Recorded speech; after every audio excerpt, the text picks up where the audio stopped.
Assalamualaikum warahmatullahi wabarakatuh. Selamat pagi, salam sejahtera untuk kita semua. Sebelumnya, izinkan saya memperkenalkan diri. Nama saya Febri Lutfik Reheriwu. Pendidikan terakhir saya S2 Manajemen. Konsentrasi atau bidang keahlian adalah manajemen sumber daya manusia. Saya merupakan salah satu dosen tetap di program studi S1 Manajemen di Institut Bisnis dan Informatika Kesatuan atau dikenal IBI Kesatuan Bogor. Adapun video ini saya buat untuk memenuhi salah satu syarat sertifikasi dosen tahun 2026, yaitu instrumen pernyataan diri dosen dalam unjuk kerja Tridharma Perguruan Tinggi pada bidang pengajaran atau dikenal dengan PDD UKT PT. Sebagai dosen, saya menerapkan Tridharma Perguruan Tinggi yang terdiri dari bidang pengajaran, penelitian, dan pengabdian kepada masyarakat. Pada kesempatan ini, saya memaparkan salah satu mata kuliah yang saya ampu pada program studi S1 Manajemen, yaitu mata kuliah perilaku organisasi.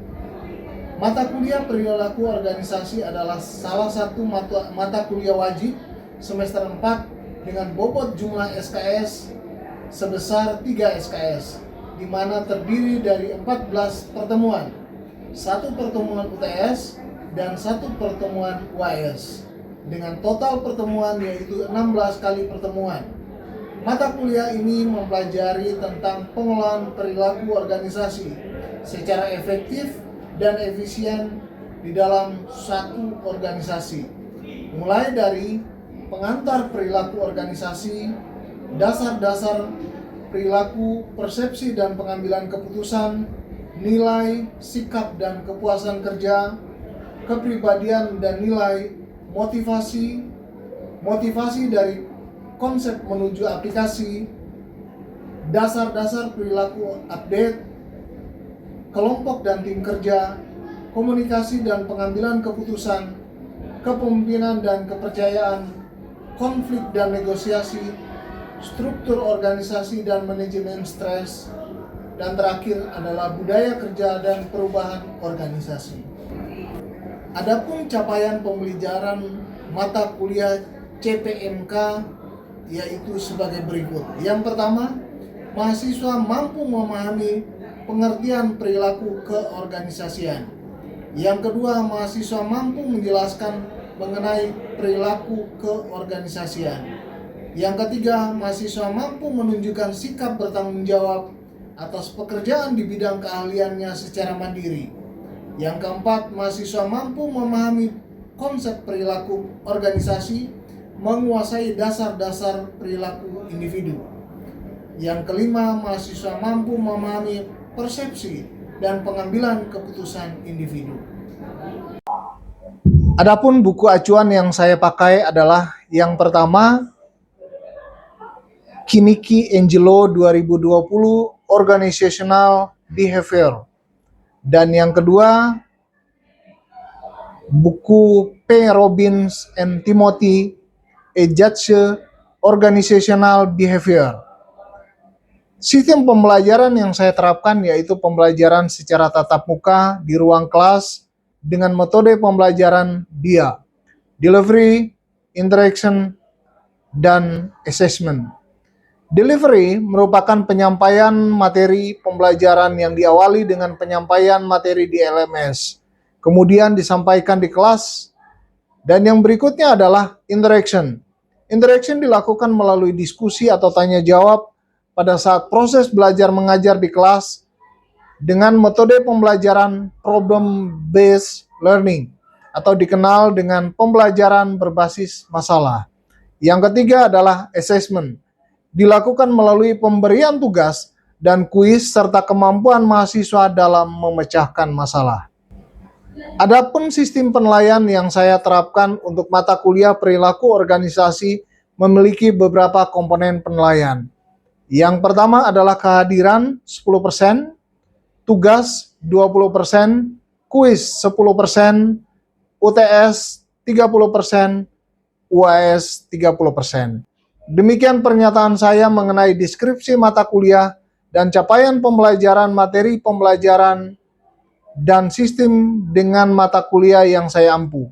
Selanjutnya, izinkan saya untuk menampilkan video pembelajaran pada saat di ruang kelas untuk mata kuliah perilaku organisasi dengan materi struktur organisasi dan manajemen stres. Terima kasih, selamat menyaksikan.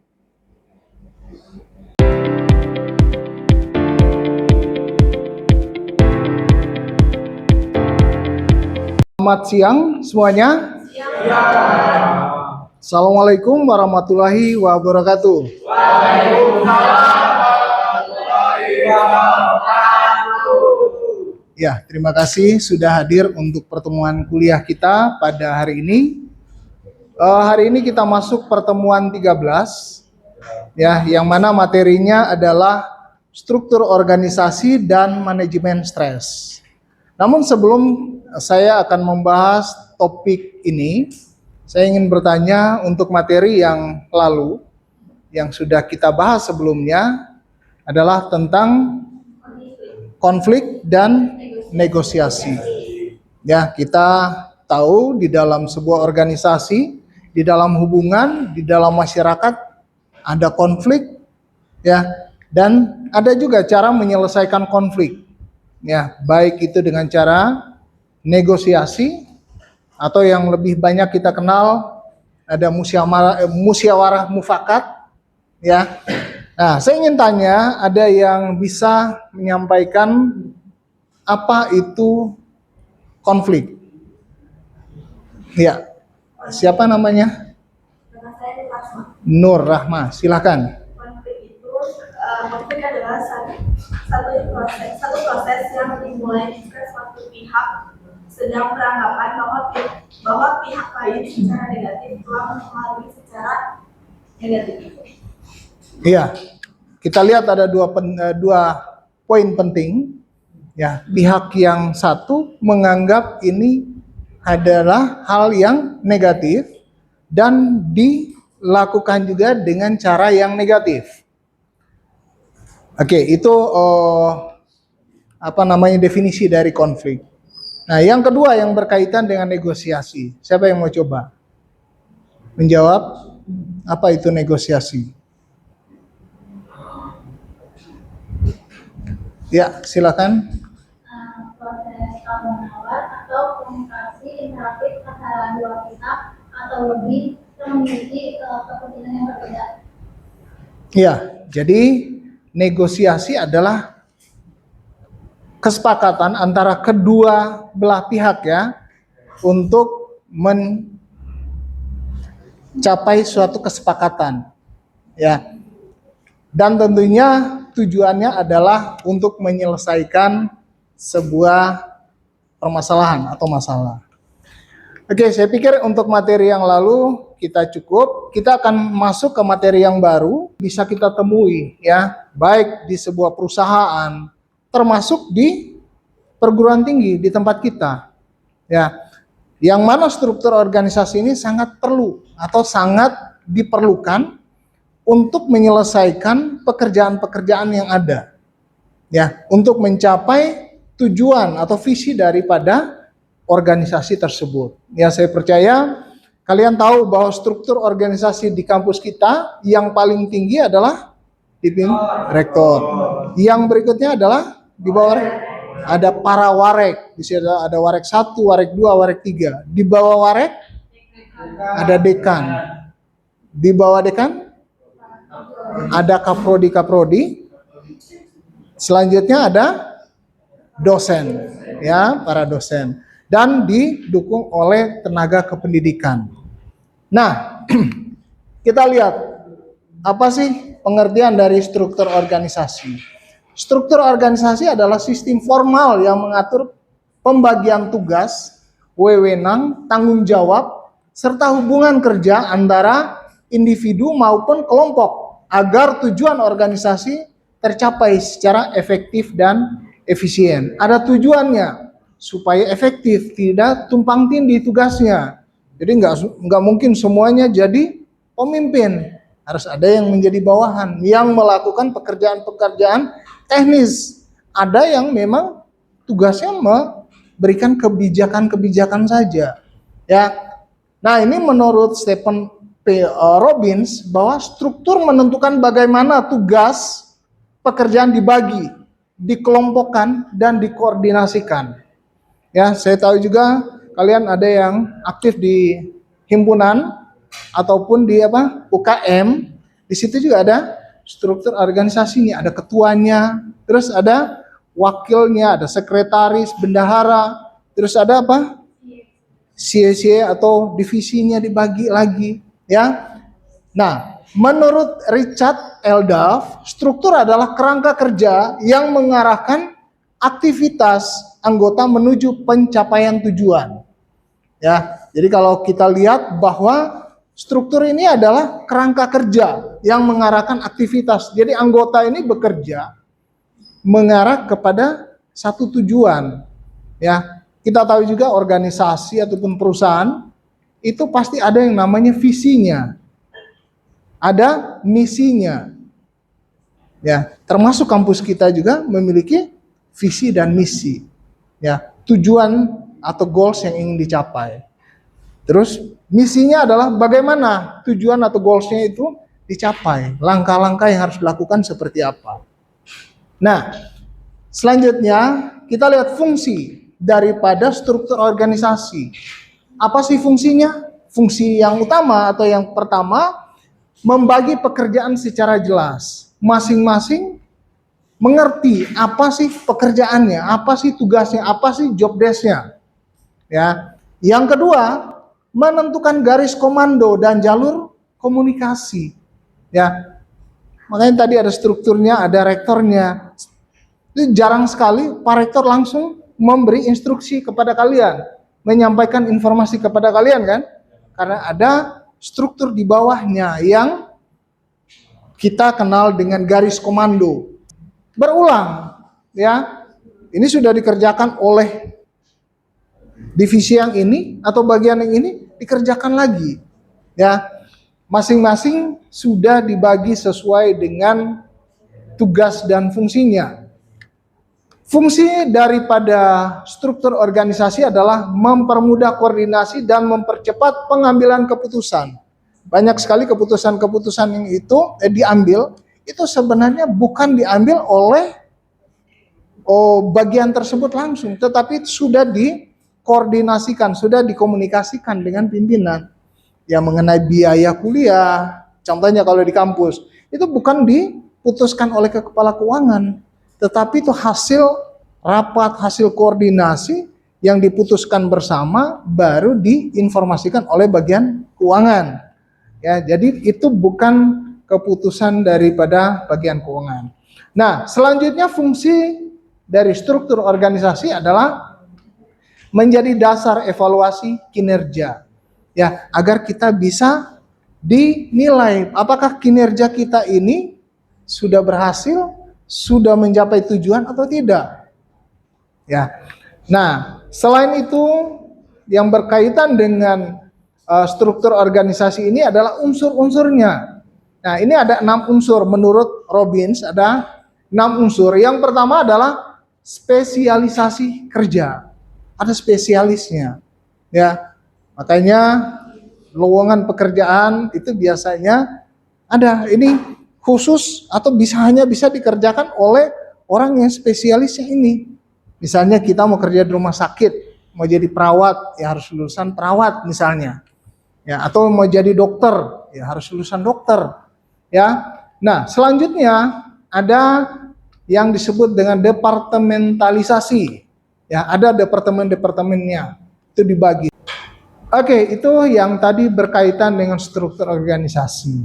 Ya. Yang kedua adalah manajemen stres dan jenisnya. Ya. Stres adalah kondisi psikologis dan fisiologis yang muncul ketika individu menghadapi tuntutan yang dianggap melebihi kemampuannya.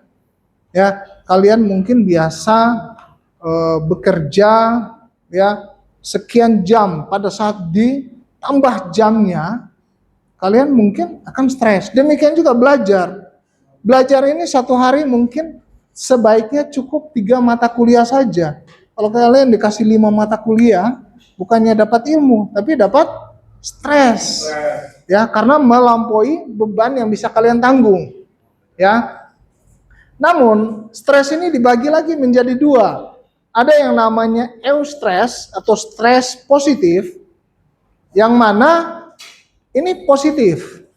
Ya, kalau kalian diberikan tugas untuk presentasi, wah ini kalian seolah-olah stres, tapi sebenarnya itu adalah stres yang positif. Ya, yang kedua mau kompetisi, ya, atau mau mendapatkan promosi jabatan. Nah ini biasanya dampaknya kalian, wah ini saya harus mempersiapkan dengan baik. Kenapa? Saya mau lulus, ya, mau presentasi supaya bisa dapat nilai yang terbaik. Apalagi juga sebentar, kalian akan UAS, ya. Mungkin ada sebagian orang stres, sebagian juga tidak stres, ya, karena mungkin sudah belajar. Kalau yang belum belajar, ya, harus stres supaya termotivasi untuk belajar, supaya bisa mendapatkan nilai yang terbaik, ya.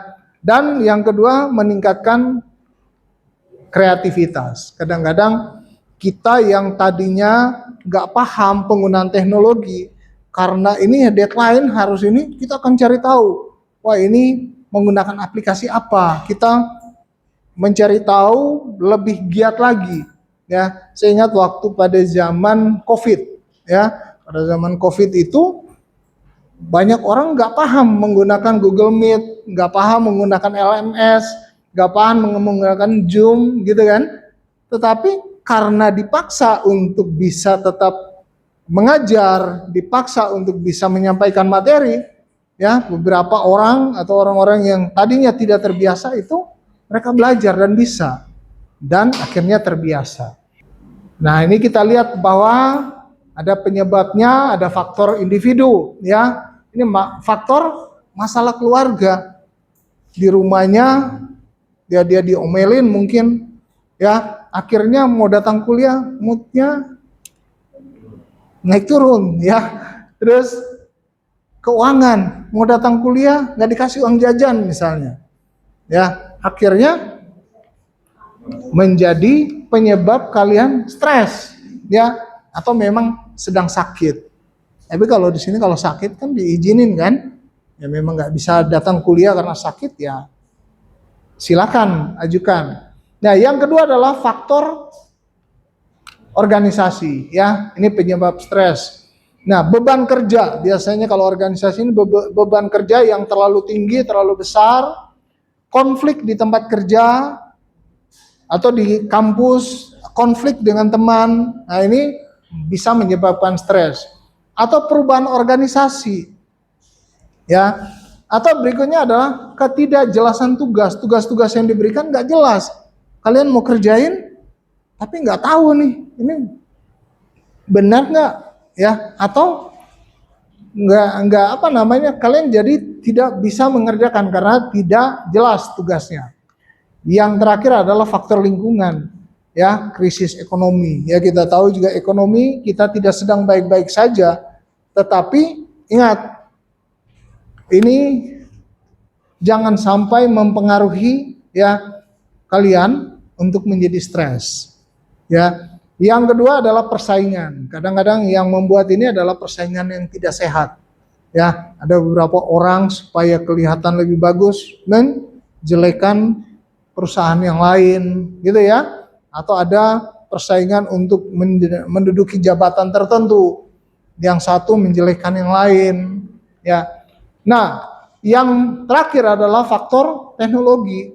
Pada saat kita bekerja disuruh menggunakan aplikasi, menggunakan komputer yang mungkin kita nggak biasa menggunakan itu, akhirnya kita stres. Jadi ini ada 3 faktor penyebab stres: faktor individu, diri kalian, keluarga kalian, kesehatan kalian.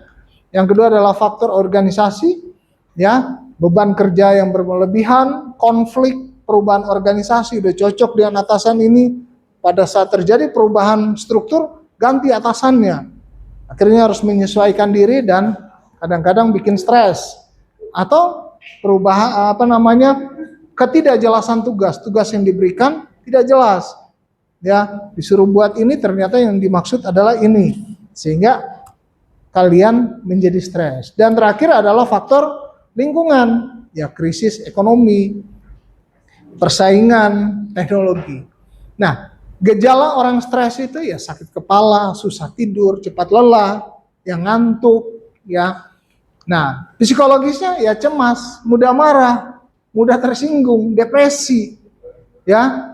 Perilakunya ya terlambat, ya absensi, tidak hadirnya meningkat, produktivitas menurun, nilai menurun, biasanya begitu. Nah, dampaknya apa? Ya, kalau dampak yang positif, kita melihat ini adalah peluang. Ada orang melihat bahwa pandemi kemarin adalah suatu musibah misalnya. Di sisi yang lain, banyak perusahaan yang meningkat luar biasa. Seperti apa? Ya logistik dulu kan, farmasi, ya kan? Itu mereka penjualannya luar biasa, obat yang dijual, terus pengiriman barang itu sangat tinggi saat itu, ya. Nah, banyak hal-hal yang tadinya tidak biasa dilakukan, kita bisa lakukan karena yaitu ada dampak positifnya, ya. Kita makin fokus, kita makin termotivasi. Nah, kalau negatif ya tadi burnout,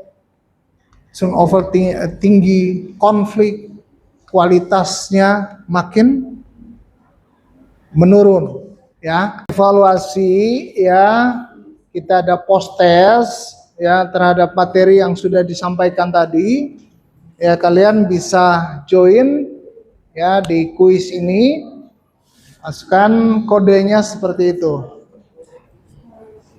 Oke, totalnya ada berapa orang semua?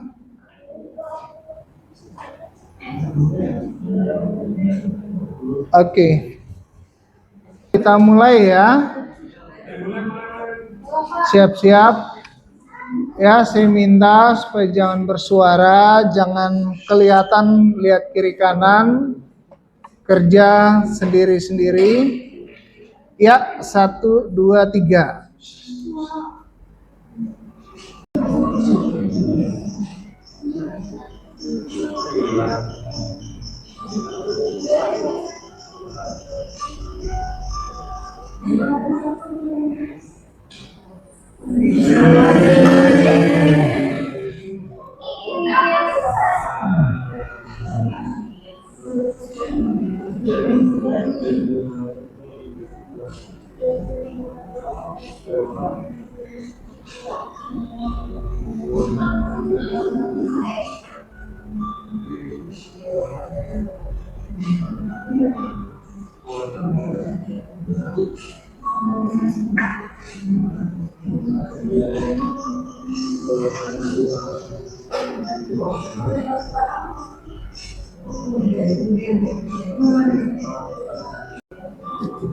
Ingat ya, kecuali.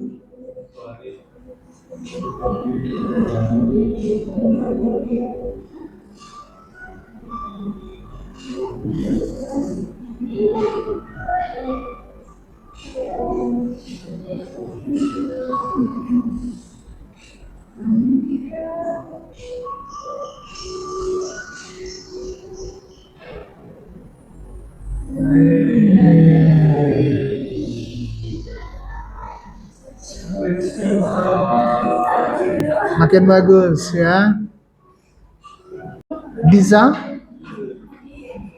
Oke. Bisa tadi pakai 2 kali ya, kamu hang pertama.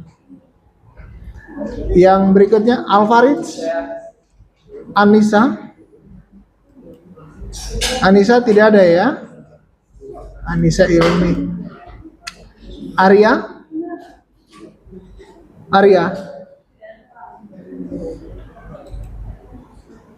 Nur Rahma, Citra, Gani, Muhammad Titian,